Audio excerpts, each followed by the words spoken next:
Welcome, everyone, to the premiere episode of Modcast VR.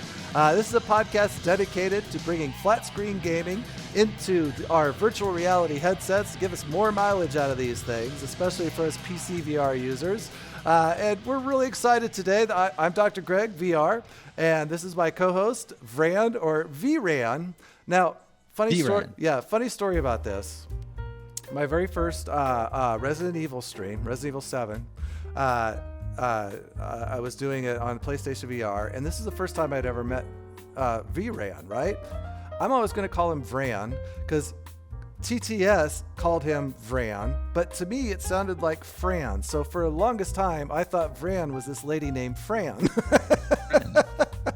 It can be a friend. Yeah, so anyway. You get a crush on Fran. Yeah. It can be one. That's right. It can totally be a friend. So we're really excited today. We have with us Elliott Tate from the Flat to VR modding community and Discord. It's my favorite Discord. I think it's Flatscreen to VR modding community, correct? Is that the name of it? Yeah. Yes, absolutely. So welcome, Brian. Thank you for coming. Thank you. All right. Elliott. God damn, I said Brian. I knew I would do that. There's two names. Twitter, it says Brian. It says Elliott. Call either one. It's fine. It's actually technically my middle name is Elliott, so that's what I figured. 'Cause I thought Brian Elliott. That yeah. sounds like a great middle name. So yeah, everybody has these like creative Discord alt names, and I have the most boring like it's your middle name. But yeah, no, it's kind of stuck. So yeah, that's all right. I mean, all I did was put Dr. Greg and put VR after it, so that's really exciting. Vran's is creative. At least a little better. Is it though? My name is Ran, so we do VR, so that's why it's VRan, VR. Yeah, such creativity. Works. Wow. Yeah. It's like the Apple put an I in front of everything. Yes. It's like Arkansas that put R on everything. That's what it is. I'm just gonna start calling him Iran now. But Iran. Iran. All right. So today we're going to be talking a little bit. We're gonna focus our main games on the amazing new Praydog mods coming out, which I'm excited to talk about. I played through Resident Evil 7 last week. I got that done in 2 streams, and just started Resident Evil Village on Thursday. No way I'm getting that one done in 2 streams. I haven't even fought the first boss yet, so really excited. So we'll talk a little bit about those. And I'll probably throw a little bit of 2 and 3 in there too, since they're the Praydog mods. But we're going to talk a little bit about, we definitely want to talk to Elliott about his Discord because it's amazing. There's just so much on there, so many great, that one makes me so excited every time I go on that Discord and I see new announcements. We have some today I want to talk to you about too. It's just great.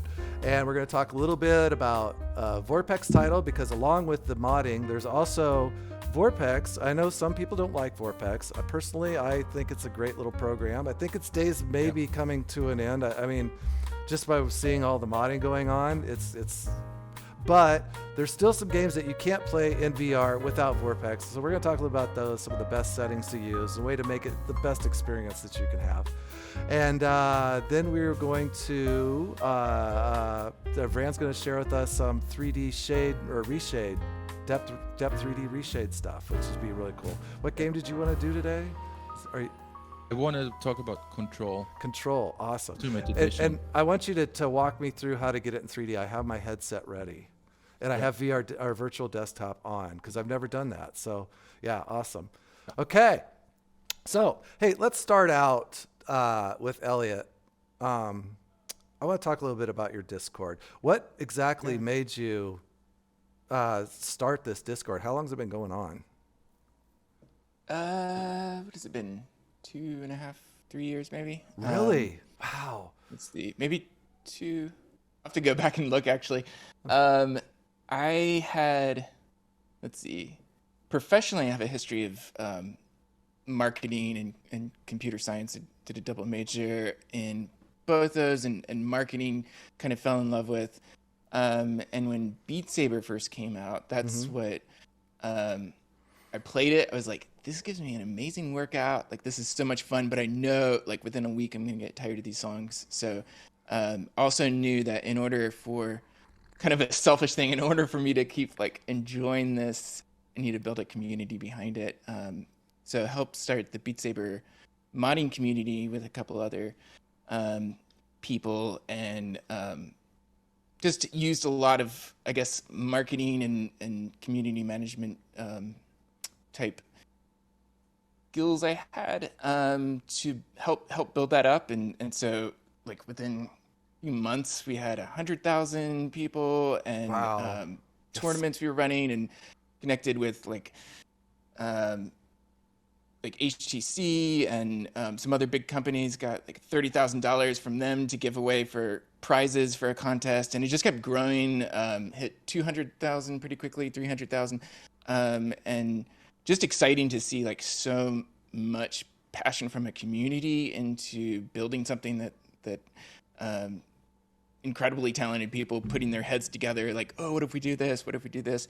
And I think Discord, it was about the time Discord started to get a bit more popular, but something that happens, like if you just stick your mods on GitHub or even a website, even a forum, it becomes a very much like users take it, but rarely do you get people like participating or even saying thanks or even engaging with the community. And something we did early on was all the Beat Saber mods were in the Discord, so you had to join. And it's annoying to some people, especially people are like, oh, why do I need to join another social network? But zooming out, it helped people come in and then say like, wow, there's something here. And a lot of modders would just never have gotten connected if they didn't jump in and join. And the growth just expanded from there. So,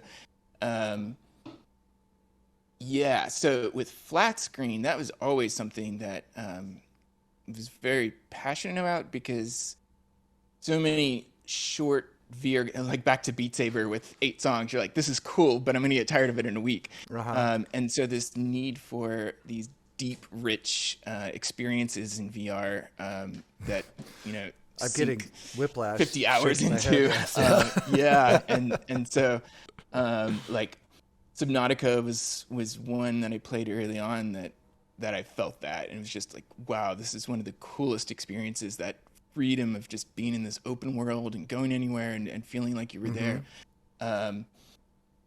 Yeah, so had been doing some work with it, and then I connected with, let's see how to say his name, Rick Aparta, because he had just released his Outer Wilds VR mod, and that was in Unity, and so I was so impressed with that. I was like, you know, how did you do that? Like, I was asking him a bunch of questions, because Below Zero, the sequel to Subnautica, was going to come out in about 6 months, and I wanted to play that also in VR, and the devs said, no, we're not doing VR for the sequel. And so I was devastated, but I was like, wait, I can do something about this. So started to mod that, and got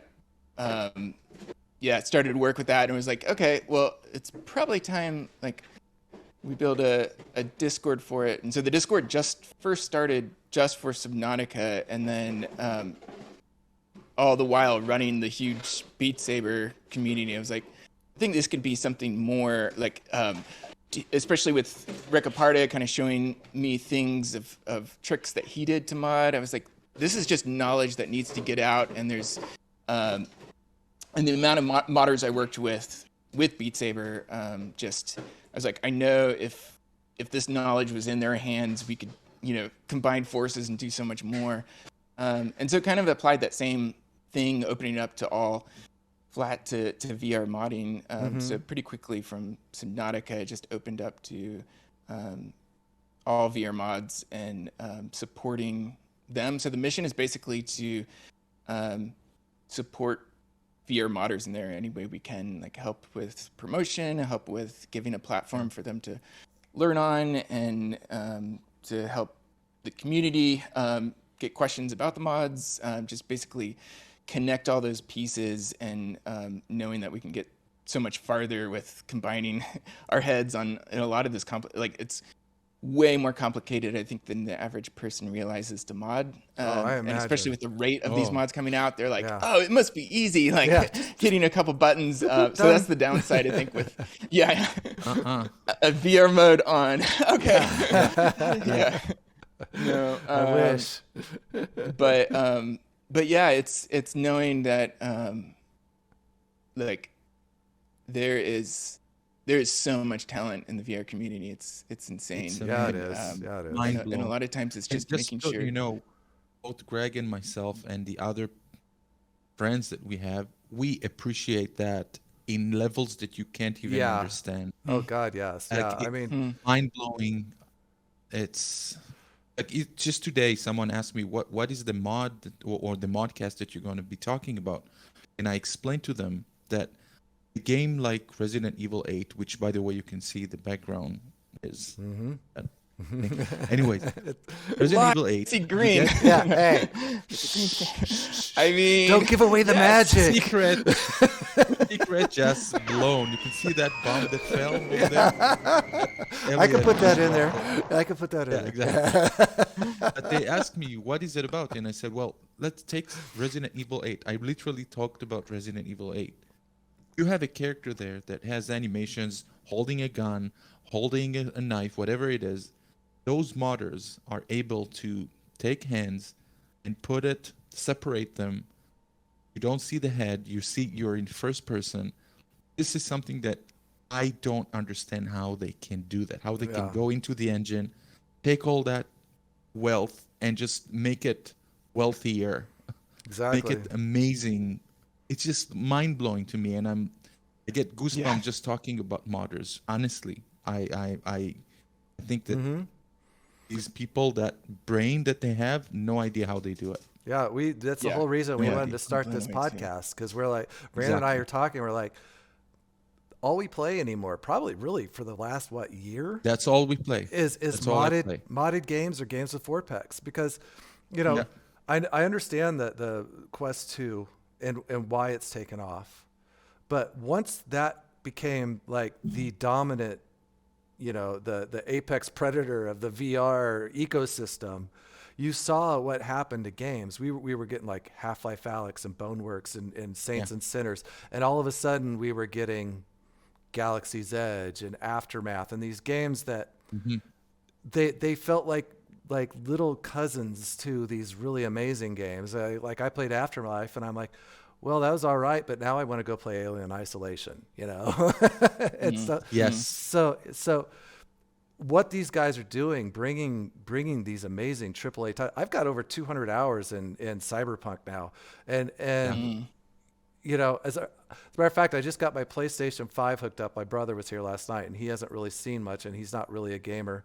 And I'm looking, oh, Cyberpunk's $24, purchase, so I could show him the game. And here I'm sitting here playing it in flat screen. And first of all, it's really weird on the console version versus PC. There's a lot less of crowd in the street, and there are a lot less traffic. It feels empty in the console. Wow, that's crazy. But man, it's just not the same, dude. It's just sitting there watching it. It looks pretty, but man, live in that game. Live in it. Why would you want to play this flat when you could be in it? Yeah. Exactly. Elliott, like, just because what you said, the way you started, do you think it's timing that made it blow up like this, your Discord? Do you think it was just necessary at that time? I think it's partial timing. I mean, I think right now there's more people in VR than ever has been before, and huge amounts have powerful gaming PCs, and there's just not a lot of, like you said, there's not those like regular kind of AAA games like Asgard Rest, Stormlands, Half-Life Alyx. Like, we were getting a decent flood of those type of experiences, and now we're not. I think it's a mix of coming out of like the Beat Saber modding community that's really established that right there. I think really established a lot of developers who saw that they could change something they wanted to, like in the VR space. Yeah. And so I think that certainly helped transition to even a lot of tools being built for modding. I mean, have come from people who worked on VR chat mods and Beat Saber mods, and like that's the reason those tools have been built that make it a little bit easier to mod, that help things. So yeah, tools have certainly improved to a point for the average like Unity game, and then I think part of it is just building off each other. Now that we have like good examples of what's possible, people are like, oh, you know, you really can do this, and it's not like you have to build the whole game from scratch, and it can be good. And so I've just seen a lot of like all the time people contacting me like, oh, how do I get started because I played this game and now like I'm interested in learning how to develop and I want to take this on as a project. And now they're making their own mod, and it's all because of that like awareness of it. So yeah, that's great. That's great. I mean, projects. It's nice seeing the games on the horizon coming up. I mean, like Half-Life or Half-Life 2. Half-Life 2. Can't wait. Come on. Yeah. You had mentioned on I think on your announcements today that was it. It says Spade Galactic something. Yeah, Deep Rock Galactic. There we go. Beardo Benjo had said something to me about that because he's played it. I think he actually has a video on it. That's a great game. I've never. No, it's multiplayer, right? Yeah. So I mean, that's Nice. amazing too, where you've got these games to play with flat players because it's Yes. hard, especially from a mod. If it was like a VR only mod, you're so limited to players. But even the made for VR games, you see like Medal of Honor made by Respawn, huge EA. You can't find anyone in the lobbies anymore. So being able to have that crossplay between VR and flat really opens up a lot of doors to just endless amount of people to play with. And Deep Rock Galactic is great. There's so much depth. People spend thousands of hours playing it. There's just always new ways to play and connecting with people. I mean, it's so much fun. It's 4 players and each class is very complementary with each other. So there's a lot of working with each other, and that just lends so much to being in VR, where you can see each other and you're working together. Yeah, I and love that. You know, you feel that presence of VR. It becomes something that I don't even think the developers of the original game realized what it could be. And that's a cool story. So that was actually before the Java man started working on his Unreal Engine 4 like injection project. Yes. To get I'm so VR excited for support that. into it. Oh, yeah. Oh my god. Yeah, it's huge. Some of the biggest new like potential what that means for VR mining. But so that was where there's a lot of tools to mod in Unreal Engine 4, but if it was missing originally when you compiled the game, like it's a couple buttons clicks to get the VR plugins added, and so that wasn't for Deep Rock Galactic. And I was saying with Deep Rock Galactic, it was basically the only missing piece to get that made at the time was to get the devs to add that. And so I just did a post on the Deep Rock Galactic subreddit. It was like, if you want to see a VR mod, like help get the attention of the devs, we just need this added. And it got like 400 or 4,000 upvotes, and it was like the top of the page for the day. And so like almost immediately the devs reached out like, hey, what do we need to do to make this happen? And great. I thought it was so cool the way they reached Really? out and were able to work with us a bit and said like, we're not going to be able to support this, but like just let us know how we can help from our end. And that's what I'd love to see more of happening too, where if the devs don't have the resources or like the interest at the moment to do VR, there are things that they can help with too. And that's really what's happened here too, where they made some changes and added some things. And that made a big difference from the modding perspective. So That's awesome. yeah. You had also mentioned. Go ahead, Rand. Remember, we had Greg, myself, and Paradise Decay PD. We kind of made videos for medicine using VorpX to kind of show the devs VR is, especially for games like this. Yeah. And they started, oh, wait a minute. there's a need for VR, and Yeah. they Yeah. are releasing it in June. So hopefully we Oh, will no get way. VR because they Yeah, said well, I don't think we're they going to are get going to. VR right away. But the way No, but yeah, eventually. but they're working on it. Yeah, because after we did that, I mean, I put up a video. It's like, we're doing a petition. We want VR in this game, you know? Yes, And we made a all of a petition. sudden they started putting, you want VR? And they're like, we're working on it. And I was talking to them and they said that they want to do it right too, not just controller, mouse and keyboard. They want motion controls, you know, and to be able to pick the things up and all of that. So it'll be interesting to see if it, I hope it gets there. Yeah. Hey, you had mentioned also in your announcements today, and I wanted to ask you about, I think it was something dark VR for Thief. Is it for Thief? Yeah. Like the actual so game? That's an interesting, like that and alone outside of VR is a really cool project. It was so Thief is a older game at this point, and there's been a few sequels, but like what the kind of legend game is the first one, and so they kind of watered down some mechanics later, and so a group of developers all said like, let's modernize Thief like with modern graphics and rebuild it from scratch. So they built it's called the Dark Mod, and at first it was on ID Tech 4. I mean, it still is, but so they started with ID Tech 4, the Doom 3 engine, and then since that's open source, they've just modified it and kept building off of that. So it's become its own thing, and people in the community have built like, there's like 200 plus whole missions that people build. They've made their own editor, so anybody can go and create these really cool stealth missions with mechanics and all this stuff.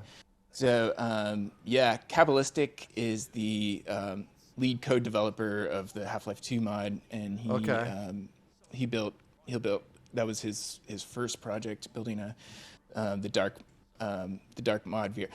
The Dark Mod VR mod. That's a handful. It's actually looking great. I've tried it. It was one of the things that was on my list to create video for before we moved, and it looks really good. Like it's basically you're in. Incredible too, it's amazing. I got really nice. Yeah, I got Thief like a few years ago. One of my friends suggested that I do that with VorpX because it says it's really good in VorpX, and so I loaded it up and I tried it and it just kept crashing on me. So I ended up. So I'm excited. I'm excited about this to try it out because he said the game is great and it looked really cool. But like I said, I'd take a couple steps, crashed it. I was like, okay, I'm done. So VorpX is great, but this sometimes feels like not a so made much. for VR, like except for the motion controls. And I think we'll circle around once Half-Life 2 is done. He's wanted to add some motion controls. That's cool. It doesn't hurt it's still so much fun. I think both horror and stealth especially lend to VR that like sense of horror. Usually something's chasing you, and stealth usually you're doing the chasing, but it's that same mechanic of like slower movement and that feeling that tension moving in. And VR just amps every sense that you have to feel like you're there. A million percent. Yeah, I love it. Yeah. Awesome. Explain, because we kind of brought it up. Explain to me a little bit, or to the audience too, a little bit more about this Unreal project going on, the Unreal 4 project, because this sounds really, really super exciting to me. Yeah. So the let's see, where did it start? So Java Man, well, all the time we get game requests in the Discord, and like wish we could tackle everything. Just the amount of time it takes to mod a game, like you as the modder really needs to be super passionate about yourself. It's a little hard to like take requests. This is like thousands of hours that you're pouring into something. And so he came in the Discord and said, hey, I'm thinking about working on Ghost Runner Unreal Engine 4. And it was like that typical, like, unfortunately, like if the plugins aren't added by the developer, same thing with Deep Rock Galactic, like it's going to be pretty hard. And then he's like, no, actually, I think I'm like going to make a Unreal Engine, like injecting my own VR framework into the game. And I was like, that's something I was hoping, like I suggested it to like Luke Ross, like, hey, this could be massive to do. And he's like, yeah, I thought about it. I'm not sure if he really thought like how much it can mean. I think it's going to be way better because it's all open source. Luke doesn't usually do that. He like focuses on specific games and polishes up himself. But being anyway, so instead of needing like the devs to add those VR plugins, this he's been working with the Unreal Engine source code and really like tying each function and each piece for a whole VR framework that can attach basically onto any Unreal Engine 4 game, and then handle how the camera works and moves that to full 6DoF VR, basically creating the framework to even attach for motion controls if a dev wanted to build on that. So the goal is basically it'll be like the hope is that every Unreal Engine 4 game will probably be about like Luke Ross level, but even not alternating iframe, like full, native VR type. And so it'll handle things like the menus, and then you'll have 6DoF movement, and of course perfect 3D to scale and everything like that. So the amount of AAA games in Unreal Engine 4, it's insane. And then the framework goes a step forward with, like, if somebody wanted to build motion controls for a game, it's a great entryway to do that for a game that for really any game. So hopefully other modders will jump in and work with Javaman. Oh, I see a cat. Yeah, he's sitting there. Yeah. So it's like the potential is just massive. That is it's so amazing. It's cool. He actually just got hired by Live because of this project. Because I'm excited to see what they are doing. They're supporting a lot more like game engines and doing some really cool things. Like even if the game isn't supported, like now you can add smooth recording to any game. And I know Rakaparta also just got hired by Liv, so he just added Monkey Tag. He added full Liv support in Monkey Tag. I and saw it. I think it was Adam Bombody doing something with that. Oh, cool. Yeah. Seeing half a body. She must have had like green pants on or something, I guess. It's hilarious. It's awesome. Check it out. First thing I thought of when you told me about this, of course, was Visage, because that's one of my favorite horror games ever. It's so freaking scary. But I hate that I love it so much, because I'm really upset with Sad Square Studio, because they promised on their Kickstarter that they were going to do VR, and a lot of people gave them money specifically for that VR thing, and then they're so bad at communicating what they're going to do, and then they just kind of dropped it. I mean, as far as I know, it's not going to happen. But it's hard telling, because you can't. So I played it with VorpX, which was good. I used one of VRAM's profiles and did a couple little things, and it worked fine, but it's not full VR. And I'm pretty sure that's an Unreal 4 game. So just being able to plop that in and play it again in real VR is really exciting. We should probably talk about that too, because I think it's an interesting thing where Luke Ross did a post recently about it of basically like him wishing devs basically did what like he's doing as an option. And what would that look like? I mean, I think it's hard because we've seen a lot of negative reaction.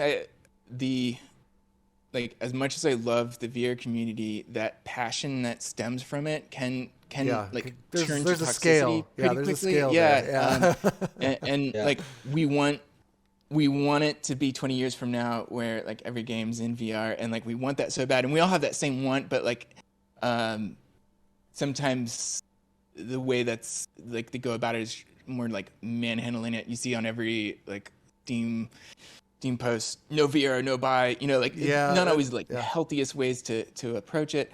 And then so we have like games like Hitman 3, which I saw the whole progression of what Praydog worked on with all his mods, and where like Hitman 3 feels very much where his mod was at one point, and then like I saw him develop from there. So it's a very good like beginning point that could be an incredible mod. And Praydog actually is someone who's interested in creating like a a full like Hitman 3 fix if That would if be they don't fantastic. continue it. Yeah. Yeah. But I mean, I think more like to show it's not. Some people just said, "Oh, this is just because it was converted from like PlayStation." But no, these are like core translation things that you deal with converting a flat game. Like you first get the camera movement, then you say, "Okay, how do I deal with X, Y, and Z when it's it used to be even a third-person game?"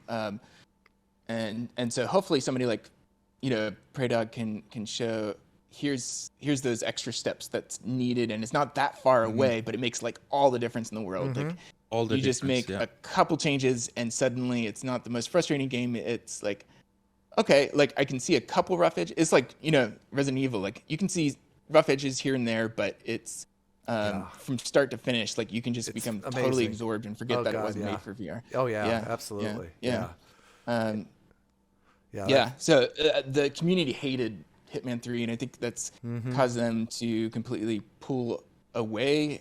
Same thing with Subnautica. The reason why, like, I guess it was good that they didn't do it, because maybe the VR modding community wouldn't have started if they had done it. But at the same time, like, they were ones who just saw a lot of toxicity coming from the VR community, said, like, we want way more than you're doing with this. We want you to add like these features. And finally they just said, like, we're at the limit with our team size right now, so we just have to cut it off completely, because like and I wish they just continued to even add like the same support that they had at the beginning, but I think it was that toxicity that caused them just to say, no, we're going to cut it off. And instead of trying to that's do something better. I think we'll have to we'll have to figure out how to give constructive criticism. I think like Alex did a good job. He wrote some article to is it IDIS with Hitman 3? Their team just saying like, here's a good list of like from a regular VR player, like here's just some simple changes that could be helpful, and those kind of things are good. It was something I saw an interview with Sean Murray from like after No Man's Sky launched, where he said it just becomes so overwhelming when the community just throws out things like, oh, this sucks, this isn't any good, this is like, that's what you hear on the general. But he said as soon as like it became a list of like, hey, I just don't like the UI, or this is frustrating the way this works. Suddenly he was like, oh, I can fix that. Like, okay, give me a list. Like, that's something I can do, and that's not something that's going to take all day. Like, it's not impossible to do. Anyway, so I think that like as more mods come out, hey Cal, sort of that relationship I think is that I think is improving. That I see a lot of that negativity with Luke Ross's mods too, because of the alternating eye thing. And I'm sorry, but I mean, really, like Cyberpunk to me feels native. The only complaint I would have in that game, and I don't think that's something that he can even do anything about, is like, like how around the characters there's some artifacts and ghosting around characters or objects, but I think that's just the really bad anti-aliasing that CD Projekt Red used. I don't know if there's any way you can fix that. That's an issue with so the alternate eye rendering. What that does is, like, imagine if you had a free screen that you could, like a free cam that you can move anywhere, and so a game engine that's made for VR usually has two cameras in the game, and so one for the left eye, one for the right. And to add that into like an existing engine without the source code is extremely hard. So the solution basically with alternate eye rendering is to get one camera to act like two cameras. So every frame you're just switching between those two positions, and so it's making one camera work twice as hard to provide that. The one thing that messes up on is the temporal effects, where so like TAA works by analyzing the previous frame and saying, I'm going to apply analyzing on the next one by analyzing here, so I'm going to save a lot of resources, except that next frame has been shifted, and so it's applying it in the wrong spot. So that's why you're seeing that. Okay, that makes sense. Yeah, but he did fix it for Red Dead Redemption 2. He said he would not wish that process on his worst enemy. Like, it was thousands of lines of code he had to write to like if you had deeper access to the engine, you could say just count your frames, apply it on even frames or apply it on odd frames, and then like problem solve. But when you're modding, like it becomes a lot more complicated to get to that level, and so he had to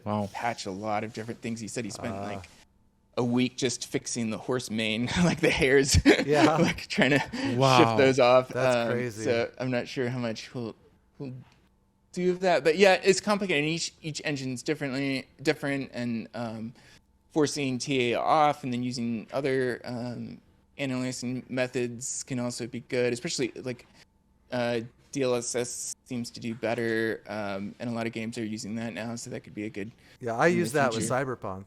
I put me too. Because otherwise it skips kind of, you've got to have it in the way I see it. But and you'll notice that real quickly before we change the subject of alternate eye rendering, probably I think it's a very misconception about the way it works. People just say like it's worse or it gives me headaches, and that's 100% due to like your performance, your PC performance. So when you look at the frame rate and it says it's going 90 frames per second, that's the equivalent of 45 frames per second normal VR. So instead of like camera 1 render, camera 2 render, and then show that in the headset, it's going frame 1, frame 2, and then frame 1, frame 2. So it's so basically like if somebody's like, oh, I'm getting 80 frames per second, you're really getting like the equivalent of 40.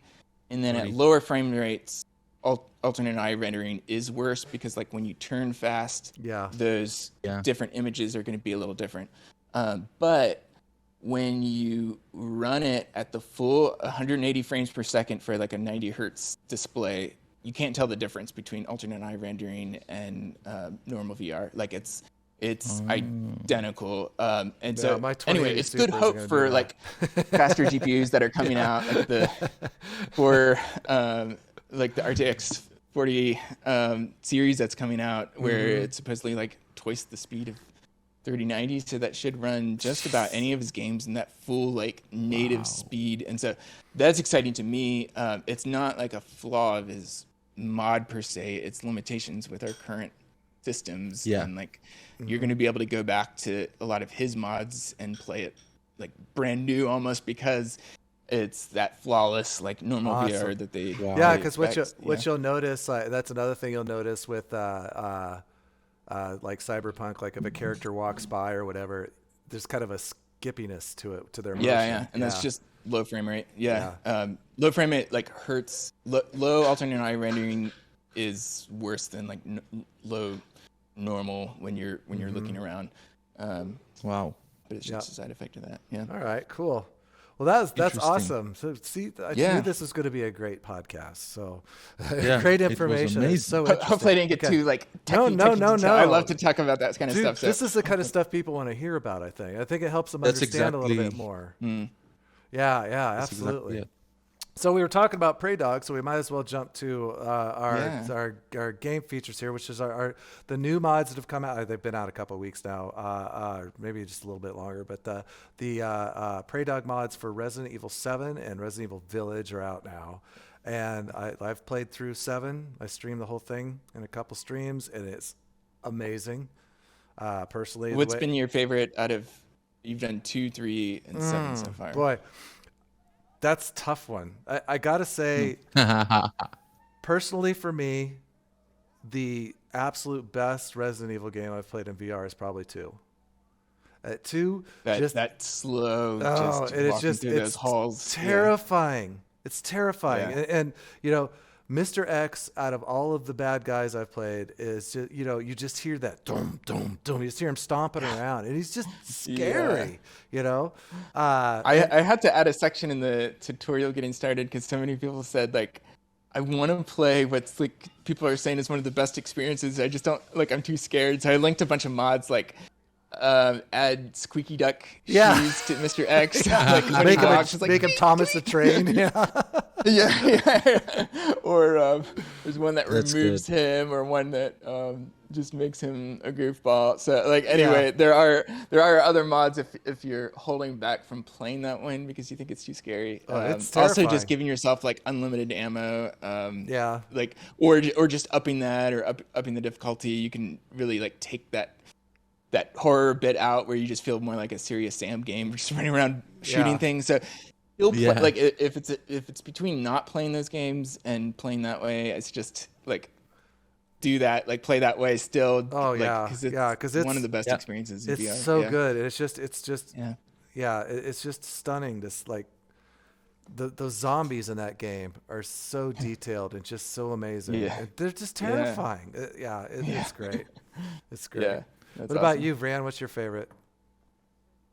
Well, for me, it is scary. Like I when Resident Evil 2 and 3 came out, the mods, I made a video about how to install them and all that, and I played that in VR, and it was really like just the hamburger in the beginning in the truck. Yeah. I was like, oh my god, that looks so good. And then of course when you go into the grocery store, well, no, not like I'm hungry, I want hamburger, but it was like, it's right here, it's in front of me, it's right, and I'm blown away by that. And then yes, it was freaking scary. The you go in Resident Evil 8, it's beautiful and it's fun to play, but it doesn't have that scary It's not effect scary. that you get. No. It's just beautiful and fun to play. So Dr. Greg VR is totally a horror guy. Yeah, I love horror a lot. For me, I'm more into the visuals and more into the, like, Probably so more I like, like you, or at least Yeah, go ahead. was. I think playing through these and like helping some with the process of getting those out made me much more of a horror fan. I think like just doing it more and getting through it Yeah. and saying like, wow, that was a cool experience. Yeah. Yeah, Keep I going, love the sorry. adrenaline. I love the rush. It just is great. Yeah. yeah, I mean, don't get me wrong, like that's the thing about VR. You hear them behind you, you know that they're right there, and it's just real life. You're afraid to look back. Because Yeah, you know that run. they're there. Yeah. And you feel that the muscle in your back are tightening up, and you can feel that, ooh, it's right there. Especially like, Outlast. You know that big freaking guy is right there, and you don't want to look, and you just want to keep running. So Resident Evil 8 has that a little bit, but it's just fun to just It's just a fun game. Yeah. It's so fun. And Yeah. and the mods out of all of them, from my experience thus far, Resident Evil 8 is the most visually stunning. Yes. It looks so good. And you really can't appreciate the scale of Lady D until you're standing there in Yeah. real VR. I mean, Yeah. because I played through the game Yeah. in VorpX and it wasn't the same. She's Yeah. such a like when she picks you up, you see her grab how big her head is compared to your hand, or Yeah. just huge. And it just looks so good. I mean, I wasn't expecting it to be this good. These mods feel like the game. Well, I have a feeling. Actually, I think the game was initially made for VR. It's just that the PS4 couldn't run it. So They could Yeah. be it. I'm curious. Yeah, I'm really excited about what it looks like Sony's push with PSVR 2 with getting a lot of these. it's got to be on games. there. It's got to be. Yeah. No, it seems like it would be dumb not to, especially with it, 7 selling so well. Really, I think there's stats how many people have played it, and it's in the millions that played the VR version of 7. So really had a lot of traction. I really hope. I saw the trailer of even the Avatar one, and the whole time was like, Sony, or that's what I do with any game. You watch a trailer that's in first person, and you're like, please, we need a mod. We need a mod. So not to think that way, but it's cool to see Sony at least state that like that's something they want to help push, because if they can help that from the developer level, okay. So one thing, just pushing it from the developer level, there are like things that work and don't work with VR. I think it would be helpful for more companies like Oculus has been good at this, pushing even like Resident Evil 4, hiring, I can't remember the team that put it together. Name the studio they I can't remember it either. With, but anyway, somebody who understands at least VR mechanics a bit more, because a lot of devs are in a bubble a bit with, and you have to be when you're developing a game, especially a AAA game that takes like 6-7 years to make. You're so absorbed in your own game, you haven't really kept up with like what's going on in the VR space and that kind of thing. And so if you just, with that limited knowledge, if you just tack VR on, I think you'll have a much more like kind of Hitman 3 experience where there's just like common things that anybody who plays a lot of VR games would say, we need this, we need that.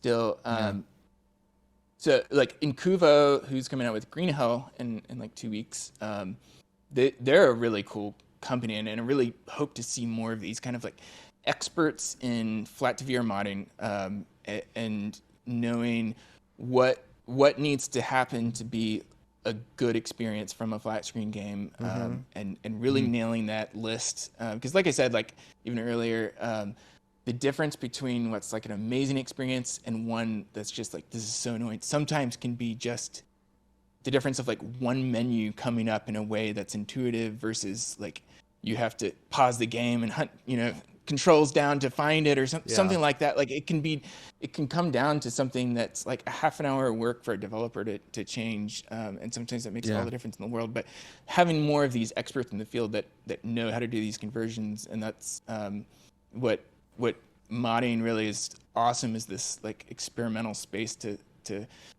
does this work? Does like, I don't know if you played Risk of Rain 2, but that's I haven't played a third-person game that's like a bullet hell, crazy fast. Like people said, no way this is going to work in VR, and yet Dr. Bebop pulled it off, and it's like everybody says it's one of the most fun. Another multiplayer game, definitely recommend it, where there's just like a lot of different characters, and it's a multiplayer roguelike. But yeah, it was a third person that's been switched to first, but just worked so well because he put a lot of cool attention to it. So lots to learn from there, and I hope to see that with PlayStation, where they're also bringing in kind of experts. It's not just kind of throwing the devs, hey, we're going to give you $1 million extra, can you add this mode? And usually kind of like half-assed, but hopefully they're doing it with at least some consultants in the process, because I knew we were in trouble with Hitman 3 when the developers put their little video out at the beginning, and the guy was like, we are going to show you how to play a game like you've never experienced it before. And I'm like, dude, VR has been out for a lot of years now. This worries me. I don't think these guys know what they're doing. I tried playing it on PlayStation, and I just hated it. I just like, this sucks.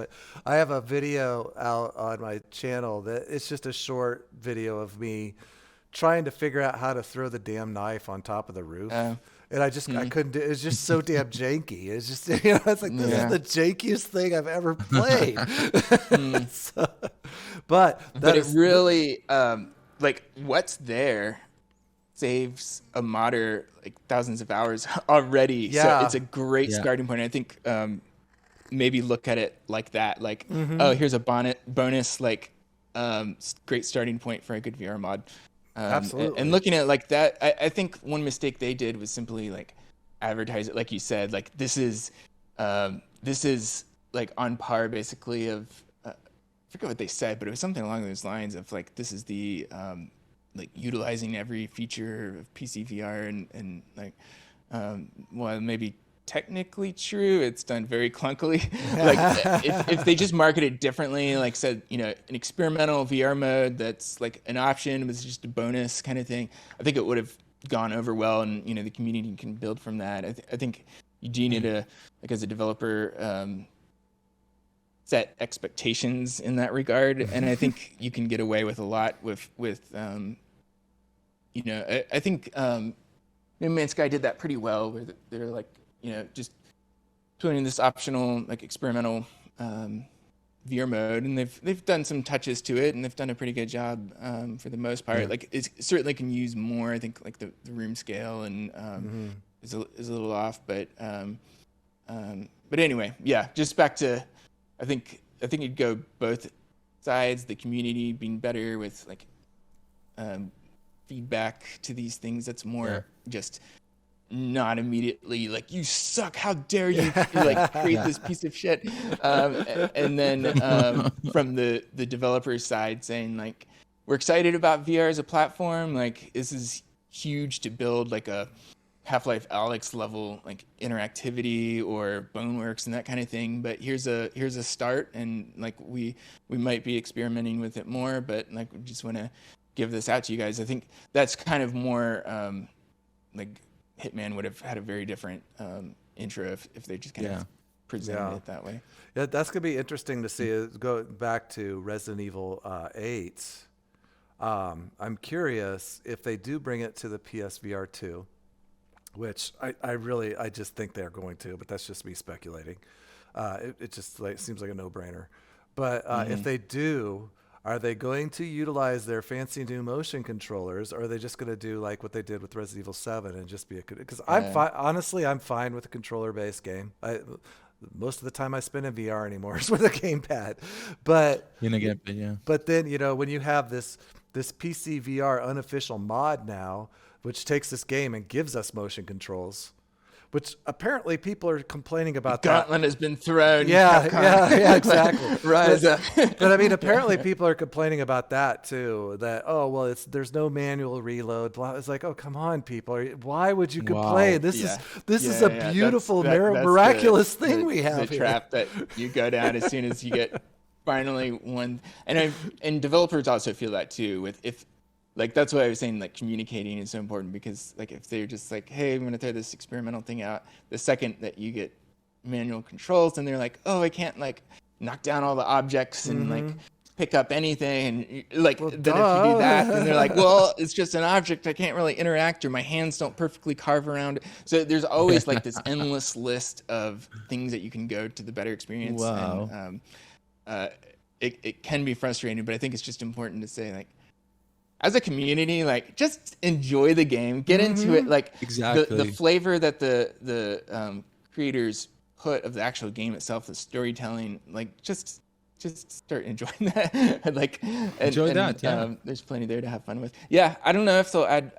I think with Sony's, I think the controls are huge to them. I think it's very important. So I think pretty much anything that's going to be Sony pushed is going to have motion controls going forward, because if you remember, like, PlayStation VR, the original one was sold really without the motion controls. That was an add-on using the move controls, PS2's light wands, and those were kind of clunky. Yeah, well, do you remember when those came out originally? They were with the PlayStation 3 and the iToy. It was kind of a gimmick.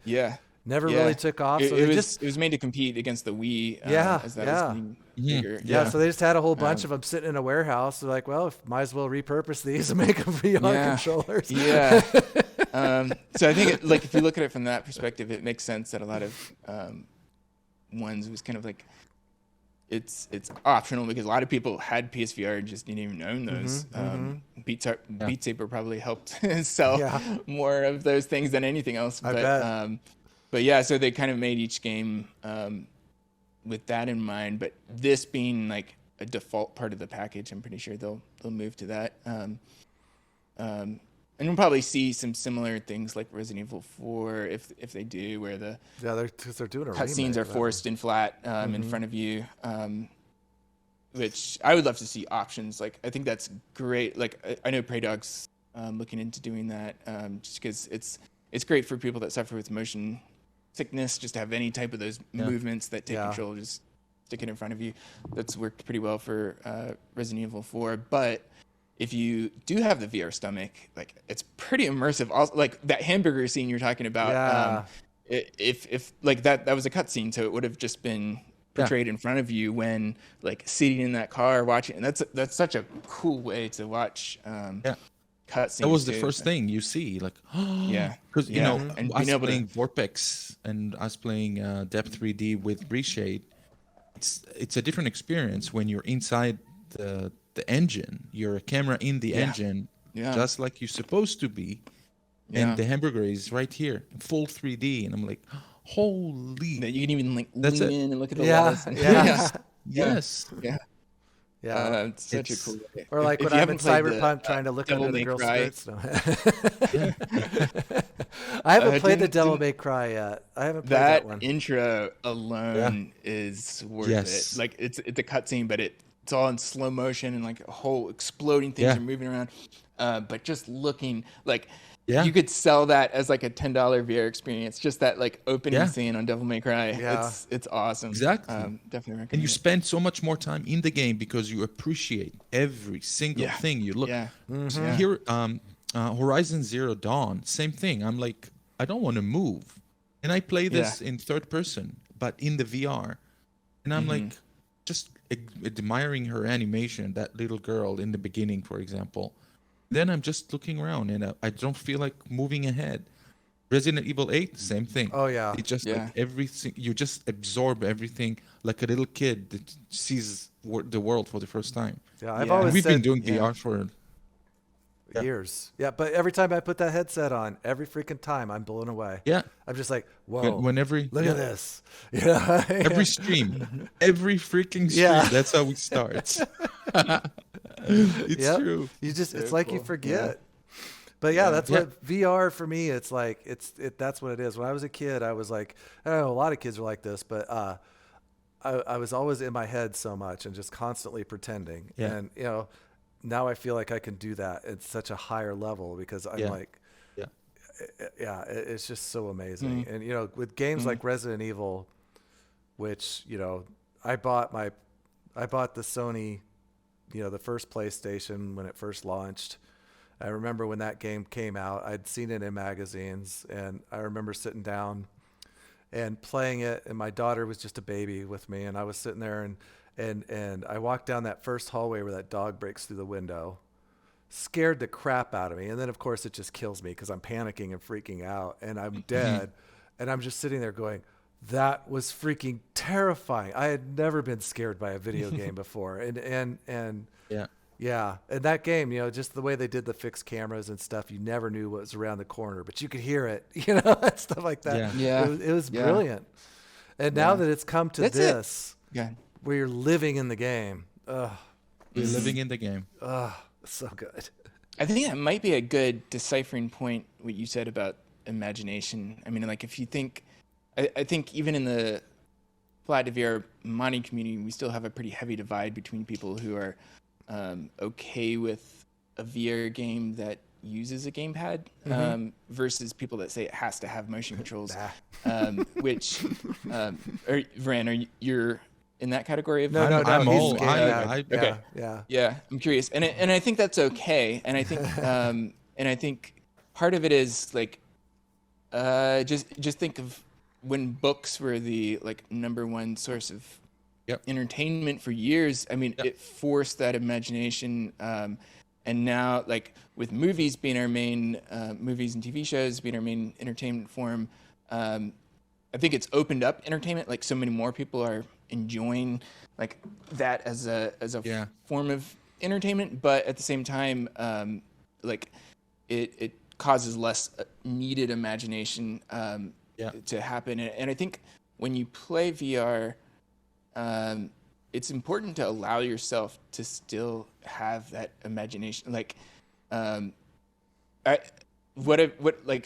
I was curious about this, so I talked to a bunch of people, kind of interviewed them about it, and it kind of came down to, it seemed like every person who is in the, like, it has to have motion controls, just have less imagination when they go into it, and so they kind of need that almost like the movie versus reading a book. Like Interesting. they need that to even feel like they're there. Yeah. And the people that were okay with more motion Interesting. controls had more like that. Okay, I'm just gonna seep this in this environment and pretend like I'm here and Yeah. really like absorb this Interesting. world. And I wonder, like, I do wonder if that's something people who are in the camp of like it has to have motion controls, if they can just learn that. Like, I don't know, maybe not. Like, some Yeah. people have more of that just by default. I know I'm very Yeah. imaginative even from a kid versus other people I know who are just very like That's more interesting. practical. I mean, what the they Oculus, see. the Oculus came with gamepad in the beginning. It didn't Yeah. have the touch controllers.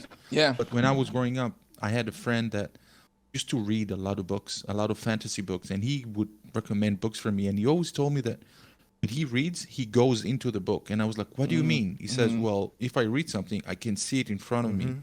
And I thought always that he literally sees things like I see you guys now. And I was always frustrated and always disappointed that I don't see it that way. Because when you see an imagination, it's in your head, it's in your mind's eye. So it's kind of transparent. It's not.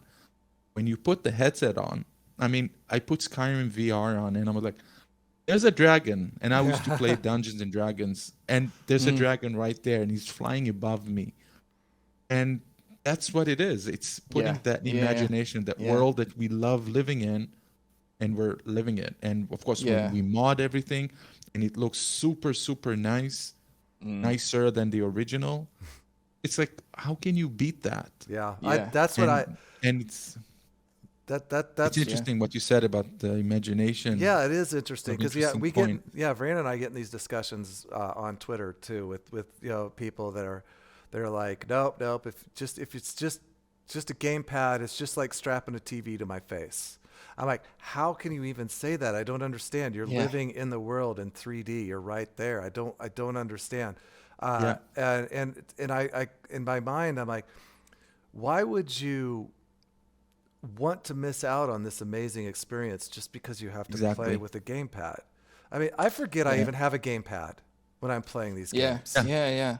You know, And maybe people don't, because it seems like just because most people who start on a Quest 2 stand up and play. But I mean, for a game like Cyberpunk, it's great. Just sit down. Sit down. That's what I do. Relaxing. It's not any less relaxing to spend hours in. And I spent 12 hours. I mean, in just it that last ability. Saturday, You're in your chair, but you can do like a Greg swivel was chair. playing You're going Cyberpunk. around a corner. You can Yeah. look lean. Sick You can stuff. like looking down the scope. It's like you forget you're sitting down there and you're just totally absorbed in this fixed off world in VR, and it's not just like a monitor strapped to your face. Like, if people knew how much you have to mod to go from just like the vision to the 3D calculated correctly, the world scale perfect, this 6 degrees, like you're moving your head anywhere, and then also on top of all that is the like handling of menus, where like Luke Ross, this is one thing that makes like his mods quite a bit better than like the average VorpX, is getting like the correct world scale and then the correct like actual camera in the game, and then using menus on different layers, and so that makes those to use way nicer. And so he just puts like a lot of hours in on a specific game, and it really shows. But it shows, definitely. And then since we were talking about, we're talking about Resident Evil 8, but we keep going on. Sorry. No. That's mine. Dude, no. I just get excited when we talk about this stuff. And all. I know, me too. And that's why I'd rather just have organic conversations. But this is something along the lines of like the modders and how this works. Like, I don't know what exactly they did with like, because I know in Resident Evil 2 and 3, I had to play a lot with my settings with the Praydog mods to be able to get the game to run well and get a good capture of it. You know, I had to, but with both 7 and 8, dude, I haven't had to do anything. I mean, it's just like it automatically sets it up. And it's running perfectly smooth. I'm getting beautiful captures. I think the only thing I did on Resident Evil 8 and 7 was I got rid of bloom and noise, screen noise, because those were on, and lens flare. I think those are the only things I turned off. And if you might hop back in 2 and 3. Like if you saw Praydog's change logs, it's like every day there's like 10 new things he's updated, and those like apply to all of the framework. That's that. Okay, real quick, like another side thing, but just if you try a mod once, it's probably a completely different experience, like even a few months from that point. Like for some reason people seem to be like, oh, I tried that, it was okay, or something like that. Like that is not the mod that is currently. That was like an early release of it, and the developer is just like doing incredible things to it and polishing it up. And so pretty much all the mods out there, the developers are still adding polish to this day, like improving the experience in a lot of ways. So yeah, I think you're seeing improvements to the engine. He did add OpenXR, which works quite a bit better for like Oculus and Windows mixed reality headsets. That's more native than running through Steam VR for those. And yeah, lots of tweaks, improvements to the engine. I'll have to jump back in. There's even a lot more behind the scenes that you could tweak if you wanted. Like he that same thing basically that I said. Luke Ross didn't wish upon his worst enemy of TAA. He did fix that, and so there is an experimental way to add like TA back on. If you want to do that, most people don't even know about that. But any like sparkles or anything like that on the edges in the other Resident Evils, those all go away with that on. So anyway, lots of stuff to configure. Definitely recommend like looking at each modder's list, like their guides of all that. Yeah. But yeah, anyway, that's really seen some improvements. He's a madman. I don't know how he does it. And yeah. So what's your favorite Resident Evil game? Out of the modded ones. Yeah. So like I said, I wasn't a huge horror fan, and I'd heard Resident Evil 3 was a bit more like action focused, and so I played that in third person originally with VorpX, and it was like, this is amazing, and like, what would this be like if it was a full VR mod? So then I saw Praydog's framework and reached out to him because he had added like first person mod. That's what he built. I remember that when Resident Evil 2 first came out. Yeah. So I just reached out and said like, what would we need to start like building a VR mod? And he's like, I was actually kind of thinking about that. So we started talking, and then like I gave him a bunch of resources of some of our other mods that we built so you could take a look at. And then like a week later he was like, check this out, and it was like the first green he sent me of something working. I was like, what? And awesome. And he just madman like took it from there and did some incredible things. But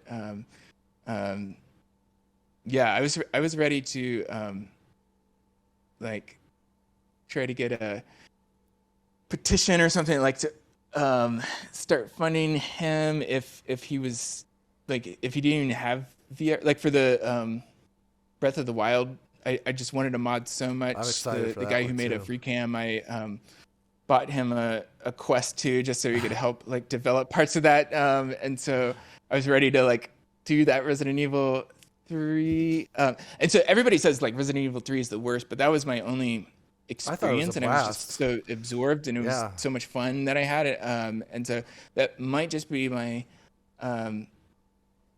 favorite, only because it was that first experience. If I probably played 2, I would have been way blown and probably disappointed by 3, but just because that was the first like in VR, I was so like mesmerized by the graphics and the detail and that kind of thing, even in VorpX, and then like playing it with Praydog's mod, it's just a whole other level. You can't compare VorpX to these mods. I mean, VorpX is great, but these mods take it to the next level. They're so good. Yeah. Did you play 7? Have you, or because 7 is terrifying? So let's see. done a lot of testing in different areas, but like 7, the final version, I didn't want to play it all through till he had finished a few things. So Finished, yeah. So yeah, now 7 and 8 is on my list. I just been I think I said I was moving in a couple of weeks, so it's been a bit busy. But no, that's when I'm so excited to tackle those next. So good. But Yeah, 7 for me is probably my second favorite, just because of the horror factor. Because I put 2 and 7 are so scary.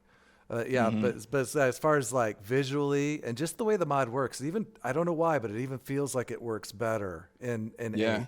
Village is just it's so stunning. That first section where you're in there getting chased around by all the lichens, and then that big guy with the hammer shows up and is right in your face is just wow. I get goosebumps just thinking about how amazing that was. You know. Yeah. And I tried playing it. You could maybe help me with this. I tried playing that game on the hard difficulty, because when I tested it the night before, I jumped in and I was playing against. I just had the final boss booted up, ready to play. So I just tested it in that, and I just annihilated Miranda. And I'm like, well, it's so much easier with VR because it's so much easier to just aim and all this kind of stuff. So I'm like, I'm gonna put it on hard. And so, or the very hard mode or whatever it was. So I get to that very first werewolf that eats half your hand, and I died, like 20 times before, something like that. But I had to finally just start over and go back to normal, because for some reason I felt like blocking wasn't working. Do you just put your hands up to block, or?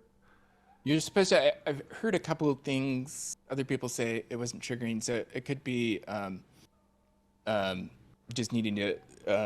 I think I was talking to Praydog about that, but just like increase the range that it detects the block, because I think it's doing a lot of math. If you saw the code, it's crazy amount of math, insane. And it's like you turn your angle, your hand a certain angle, and it right now the range that it's set to like detect that gesture as a block might not be triggering. So I think there might need to be some tweaking there, but and then another thing with that mod that I was having trouble, and I saw some other people, I think it was actually on the Discord or it might have been on Twitter, I'm not sure, that were having difficulty with, is both with 7 and 8 I can't figure out how to bring the maps up. If you're using the Steam version, all of that can be configured if you open up like the Steam controller settings. There's some great ones, especially one particular that people have shared, so you can get other people that have shared their own control settings on Steam VR if you just browse other bindings on whatever one. And so you might try one of those. There's one that is on the getting started list that I shared that has a whole like graphical thing showing what all the buttons are and the combinations for it. And so I think they mapped the You're asking me to read, dude. But definitely digging that first. There's a lot of answers for common questions like that. All right. And different things that you can try. All right, cool. Okay. All right. I think that's probably good enough for those two. I know we went off on a lot of tangents there, but I think it's really interesting conversation, so I don't care. Let's talk a little bit about VorpX. And we're not going to focus too much on this because the game that I wanted to bring up, which is a game I recommend everybody plays on VorpX, is Black Mesa. And Elliott, you had said or told me that there's a mod coming out for that too, or a possibility of one. Not necessarily, but there is so much source engine modding going on right now, especially starting with the Half-Life 2 mod, and then that's actually Valve themselves gave us an NDA to sign that gave source code to a lot of projects in their whole source engine, including Portal and Portal 2. And so that opens the door. Just like as we're building more, you can take a lot of what's being built and apply it on other source engine games. So originally Dr. Beef sat down with the Black Mesa team, who, if you don't know, Dr. Beef did a lot of the quest mods like Doom 1, 2, 3, and some great. He's done some great work. He sat down with the team, and they were interested in VR, but I I think they kind of wanted to, if they did it, kind of do it like a commercial team, and Beef does this on the side just as a hobby, so he didn't really have the time to commit to that. But I think once all this is built for Half-Life 2, I think that conversation could start back up with their team and just like, let's talk about building VR, because a lot, like, it's the engine, most of the functions stay the same between it. A lot of the things that like Capitalistic is building right now would apply over to getting like a native VR into that game too. So nothing's been talked about. So like this is not anything official, just speculation. Since that last conversation, Dr. Beef is basically like, I don't really have time to do this, and I think they were like, oh well, he's the only modder out there, so like probably not gonna have anybody to do VR mod. But anyway, since this whole community is built up, and not only do we have the Half-Life 2, there's another team working on Portal right now, also in the Source engine, and then somebody else working on Left 4 Dead, and then one of the same developer who, one of the lead developers of the Deep Rock Galactic, did a Team Fortress 2, at least a proof of concept of that in VR. And so a lot of this, like, kind of what I was saying about Unity, a lot of this, like, sharing of code and connecting brains is really seeing kind of an explosion on Source VR modding. So that's awesome. I wouldn't put it out of the question of, like, one day a VR mod for. Well, that's kind of what Mesa, I but if you wondered. can't wait, VorpX is a great. VorpX is great. Yeah, That's the one that works right now. yeah. And so with that one, what I always like to do, at least when I tell people to play it, is first of all, you need to open up, was it the console thingy, so you can change the FOV, bring the FOV to 120, but change your FOV to 120. That's perfect the way I saw it. Yeah, it's something that's else. the best way. Now, some people might not like this, but what I like to do, okay, so like after you get off the train, the first train ride, which is so awesome, you'll stand on that platform. Once you're standing still, run a direct VR scan, definitely, because that's what brings it in, and that's what's so nice about that profile is it has direct VR scan. And what I like to do then, personally, is I take the image zoom and I shrink it down a bit, because when it's full, the graphics are fuzzy. And I don't really like that so much. So for me, there's always a tiny little black frame around it. And like I said, I just kind of imagine like wearing, like, you know, the big swimming masks or whatever. It's kind of like that. You just kind of have like a frame around the image, but the graphics are so crisp and clear. And the head tracking in that game just works so good. It feels like a native VR game. Yeah. And the thing I like about Black Mesa is it's a full, it's a full real game. And one of after I played, my very first exposure to the Half-Life universe was Half-Life Alyx. I'd never played any Half-Life games before. And and I was blown away by Half-Life Alyx. It's a masterpiece, it's beautiful. After that, so I jumped in, I played Half-Life 2 with Gmod. I was like, oh, this is better, because it was just, there's so much more action and more, everything was more. And then I played Black Mesa, and I'm like, oh my God, this is incredible. And I'm like, okay. So what I started feeling with VR games, a lot of them, is it's like the developers are kind of dumbing them down a little bit, because I think they're worried that people can't handle these full games in VR. But you can, and they're amazing. So that would be my recommendation on Black Mesa. I mean, I don't know if everybody else has experienced that game in VorpX or. VorpX. Not everybody does have the legs, the VR legs to. No. Well, yeah, because you do it, and but that can be developed. I don't know if I've met anyone who's tried and done it well, where they've just introduced like a little bit a day for a couple weeks, and haven't gotten over that motion sickness that they got. But stop as soon as you start feeling it. Like, exactly. Just limit your Don't let time yourself to a little get bit, sick. because if you push too much, you'll your brain will subconsciously say like, oh, sickness is coming. Like it'll be a kind of a self-fulfilling prophecy. And you'll create such a strong association to VR and sickness. And that's I have a couple of worst friends like you that. can They do. won't even try, because I say the same thing. It's like, okay, just play right until you start feeling a little something, and then take it off and rest, and then you can come back. And to also, it later. even if you're not, just limit your time. Like start by 20 minutes, and that's it. And people that follow that, like I've yet to see anyone who after a few weeks wasn't able to do that. But with the Half-Life 2 mod, there's still a lot that like Capitalistic has added that has made it way more motion sickness friendly. Like he's even today, I saw him working on a teleport option just because there's people that still want that.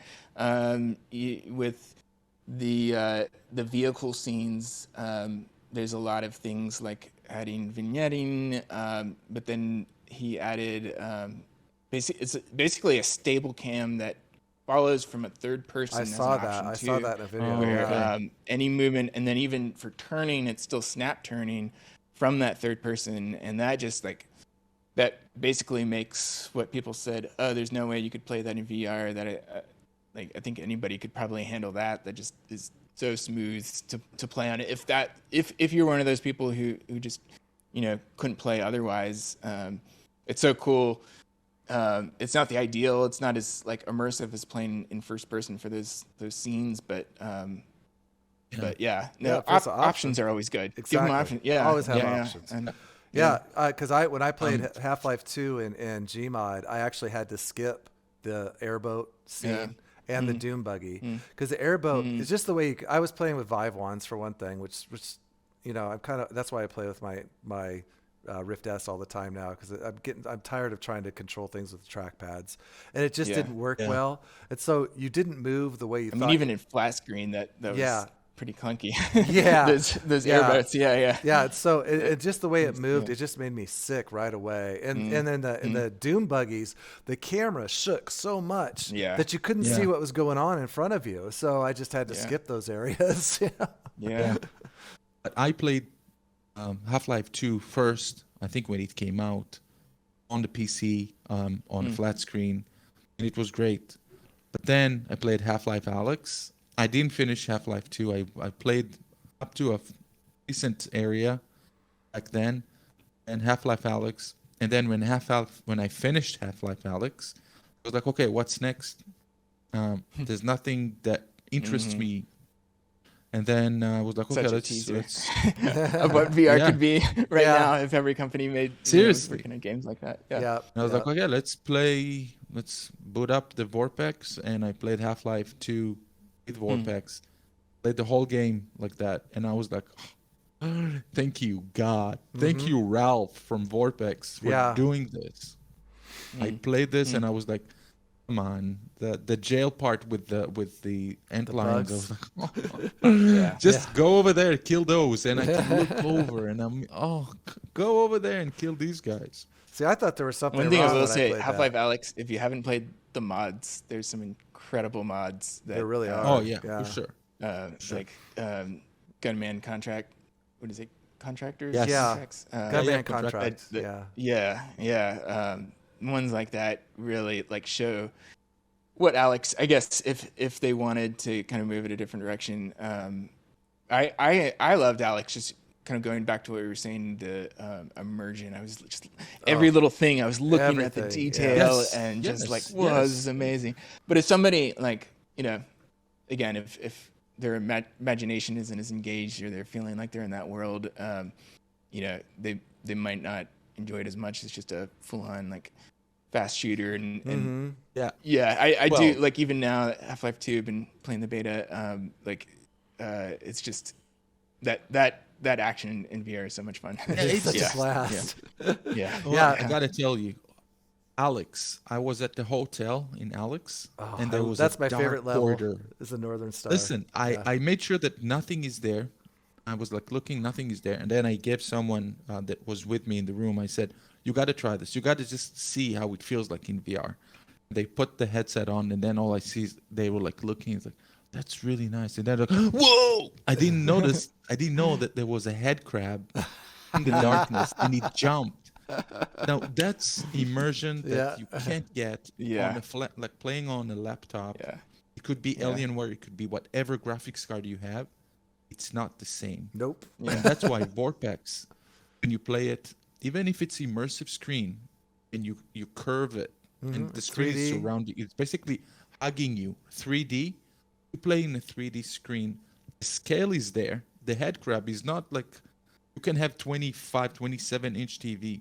It's not the same when the head crab is like that size in front of you. It's like black behind. You're not in the room. You're in virtual reality. That's how I see it. And you're immersed. I'm not in the room right now. I don't see the window. I see the head crab flying over. So VorpX is great that way because we moved. I don't have the strong computer that I have back in Canada. So my computer right now can only afford 3D through Blue Sky Defender's Reshade. And I enjoy playing games just as much as I would enjoy. And I prefer that. Some games I prefer that over VorpX because I don't need to go to EdgePeak to see the menus. Everything is there in front of me. And the 3D is amazing. It's very sharp. The visuals are sharp. I don't have any glitches, any artifacts. That's how all my videos right now are on Reshade and Depth 3D. So how do we do this? Is a perfect segue, Brian. How do we do that? Hey, see that mic? Just dropped it. I know how to do this. That's right. Okay, so how do we install Reshade and Depth 3D? Super simple. Go to reshade.me, press on the download. It's free. You have nothing to worry about. The latest version as of May 28th, 2022 is 5.2.1. This is the latest one. Just download it, and once it's done, just activate it. Don't be afraid when you see this. Don't be afraid. This is not malicious. This is false positive, so it's safe to use. Just tell it yes, run it anyway, and it will load this window. When it opens up this window, all you have to do is just check the game or the location of the game that you want to install it, the Reshade 2. Press on browse. I will go into the game, and today I'm going to show it on Dying Light. I know that it works really nice with Depth 3D. So I will go here, and I have Dying Light game here. I'll press on it. It's the exe file. So what you need for Reshade is to activate the exe file. Press open, and then go to next. And then it asks you which DirectX is Dying Light. So you can check, just Google Dying Light DirectX, and it should tell you which version of DirectX Dying Light is, and it says 11.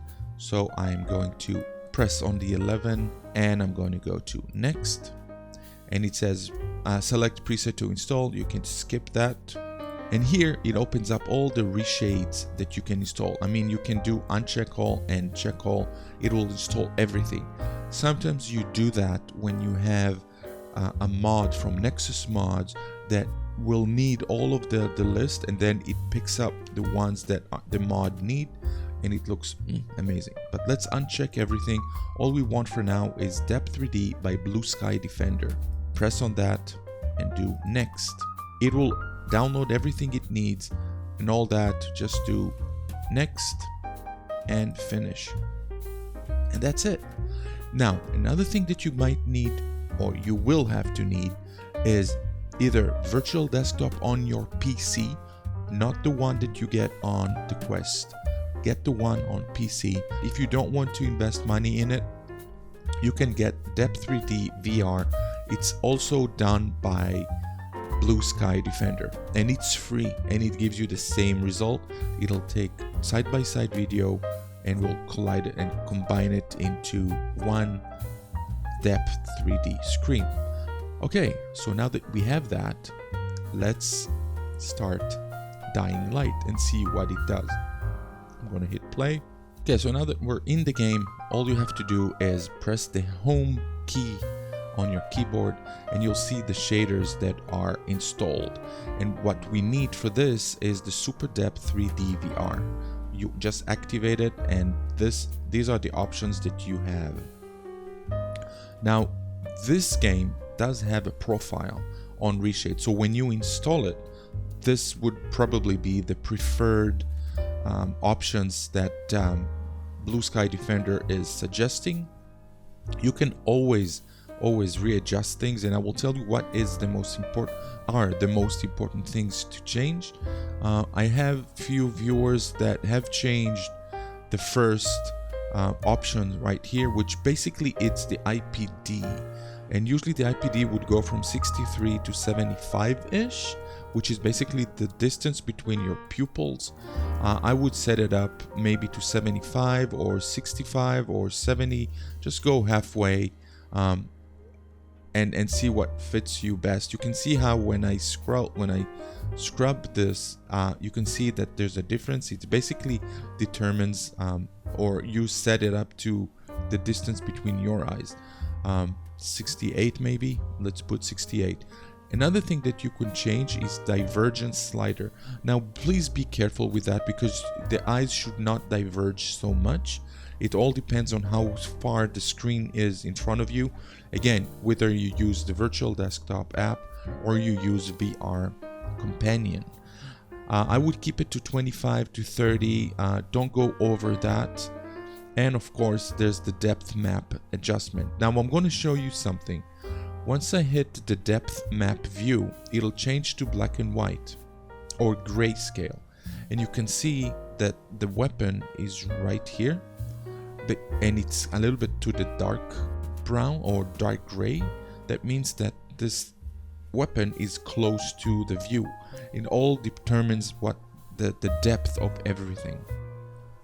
And you can see that once I take the 11 number to like higher, you can see that the weapon becomes a little bit darker, and it also a little bit separates things because the depth changes.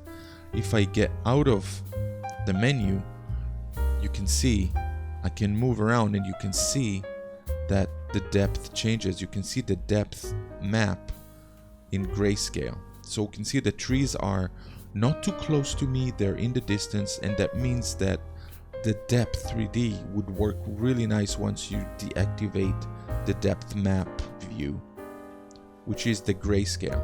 Now if I go back in and I can change the depth map, let's say to 25, you will see that the weapon now is almost black, and that basically will give us really different type of depth.